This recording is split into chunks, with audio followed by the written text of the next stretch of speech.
కొద్దిగా ముందు పోను. చాలు ఇంక చాలు. ఓకే అడుగునా ఉమ్. అన్న ఊరి పేరు భైరవకోన ట్రైలర్ ఎలా ఉందన్న? నిజంగానా ప్రతి ఇంటికి రావాలి రేషన్ ఏం మదర్ కొట్టాడో సందీప్ కిషన్. ఒక విషయం చెప్తారా, చాలా మంది మా ఊరి పేరు భైరవకోన సినిమా డిస్కషన్ వచ్చినప్పుడు చిన్న సినిమా అని మాట్లాడుతుండే. చిన్న సినిమా ఎందుకు అయితే భయ్య, ఒక్క సాంగ్ మీరు చూస్తారా, ఒక్క సాంగ్ 69 millions వచ్చేది. నిజంగా మా మజాక్ కాదు కదా. సో ఇంకొక నా వల్ల కాదే బొమ్మ నీకు చూస్తే అమ్మ, అది ఏంటంటే 74 millions వచ్చాయి. నిజంగా ఈ చిన్న సినిమా కాదు బ్రో. టూ ఫ్రాంక్ చెప్పాలంటే నిజంగా తను మీరు అసలు ఊహించినంత రేంజ్కి వెళ్ళిన సాంగ్ పరంగా సూపర్ హిట్ అయిపోయింది. సో మీరు అలా పెట్టినప్పుడు సినిమా చేశారు, సినిమా సాంగ్స్ అని సినిమా హిట్ అయ్యేది. అదే విధంగా ఈ సినిమా కూడా అట్లాంటి బజ్ క్రియేట్ ఉంది కాబట్టి 100% సినిమాకి ఎక్కువ స్కోప్ ఉందని అనుకుంటున్నా. సాంగ్స్ కోసం వెళ్ళొచ్చు అంటావా? సాంగ్స్ కోసం వెళ్ళచ్చు, వన్ సైడ్ మ్యాచ్ అని చెప్పుకోవచ్చు. సాంగ్స్ హిట్ అయిపోయింది ఆల్రెడీ. ఈ రకంగా చూసుకుంటే సినిమా కూడా హిట్ అయ్యే ఛాన్స్ ఎక్కువ ఉంది. సినిమా స్టోరీ గురించి వస్తుంది బ్రో. నిజం భైరవకోన అనే కాన్సెప్ట్ మీద చూసుకుంటే చాలా థ్రిల్లింగ్ అనిపిస్తుంది. నిజంగా సందీప్ కిషన్ కెరియర్ లో ఇటువంటి సినిమా తను ఎప్పుడు తీయలేదు. అంటే ఇది ఒక మిథాలజికల్ గా సినిమా అని చెప్పుకోవచ్చు. లైక్ ఇదంటే తను ఏదంటే ఇటువంటి సినిమాలు అంటే హారర్ మూవీ చెప్పి తీయలేదు.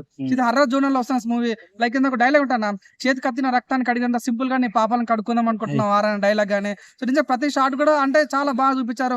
వర్ష బుల్లమ్మ ఉంది, కావ్య తాపత ఉంది, మన వెల్లిన లకేశ్వరం ఉంది. సో నిజంగా సినిమాలో ఏదో పక్కన మంది ప్లాన్ చేస్తారు అనుకుంటా. అంటే నాకు అనిపించింది ఏంటన్నా, సో హీరోనికి ఏదో హర్రర్ ఏదో డెవిల్ వచ్చినట్టు ఉంటది. తన కాపాడే విషయం తను ఎట్లా ఫేస్ చేసుకుంటా అని చాలా బాగా అనిపించింది.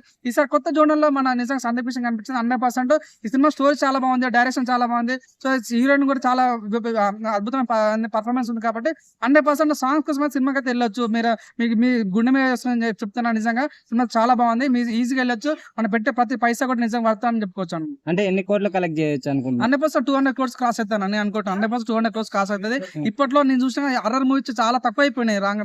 సో నిజంగా ఇప్పుడు వచ్చిన సినిమాలలో హర్రర్ మూవీ 100% మిగతా సినిమాలతో పాటు మంచి ముందుకు వెళ్తాను అనుకుంటున్నాను. అంటే సందీప్ కిషన్ కి ఇది పెద్ద హిట్ పడుతుంది అంట. పెద్ద హిట్ నిజంగా తన కెరీర్ లో ఇట్లాంటి సాంగ్స్ కానీ ఇట్లాంటి ఎక్కడ చూడలేదు. అంత డైరెక్షన్ కానీ సినిమాటోగ్రఫీ కానీ కొరియోగ్రాఫీ కానీ చాలా బాగా అనిపించింది. సో చాలా డిఫరెంట్ లుక్ లో కానీ మాస్ లుక్ లో కనిపించాడు తను. సో మాస్ లుక్ లో కానీ తన ఎలివేషన్ కానీ కాపాడుకునే విధానంలో కానీ సో మన మొత్తం సినిమా అంటే రెడ్ కలర్ లో కనిపిస్తుంది భయ్య. అంటే ఒక హర్రర్ జోనర్ లో మనకు క్లియర్ గా కనిపిస్తుంది, ఒక హాలీవుడ్ రేంజ్ లో కనిపించింది. సో నిజంగా ఇది ఒక పెద్ద బడ్జెట్ తో సినిమా వస్తుంది కాబట్టి ఈ సినిమాలో తన కెరీర్ బిగ్గెస్ట్ మూవ్ అని చెప్పుకోవచ్చు. కెరీర్ బిగ్గెస్ట్ సక్సెస్ కూడా రాబోతుందని అనుకుంటున్నాను.